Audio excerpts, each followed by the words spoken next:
یہ منہ کی بدبو دور کرنے اور سانسوں کو مہکانے میں مددگار ہے۔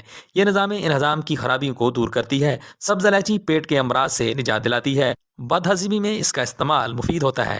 ریاح میں اس کا استعمال فائدہ مند ہے۔ یہ متلی کو دور کرتی ہے اور اس کے علاوہ قے کو روکتی ہے۔ یہ ڈکار اور سینے کی جلن میں مفید ہے۔ چھوٹی الائچی کے استعمال سے ہمارے اعصاب کو سکون ملتا ہے۔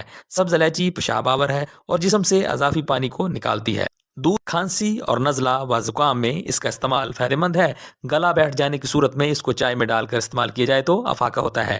چربی گھلانے میں بھی یہ ہماری مدد کرتی ہے۔ الائچی کے تیل کے چند قطرے پانی میں ڈال کر نہایا جائے تو تھکاوٹ دور ہو جاتی ہے۔ الائچی کے استعمال سے ذہنی انتشار نہیں ہوتا۔ سانس کی بیماری میں بھی اس کا استعمال مفید ہے۔ یہ اینٹی بیکٹیریل خصوصیات کی حامل ہوتی ہے۔ الائچی میگنیشیم، پوٹاشیم اور کیلشیم کے مرکبات سے بھرپور ہوتی ہے۔ یہ اجزاء دوران خون کو بہتر بنانے میں اور بلڈ پریشر کو کنٹرول میں رکھتے ہیں۔ الائچی کے بنیادی اجزاء میں آئرن، کاپر اور وٹامن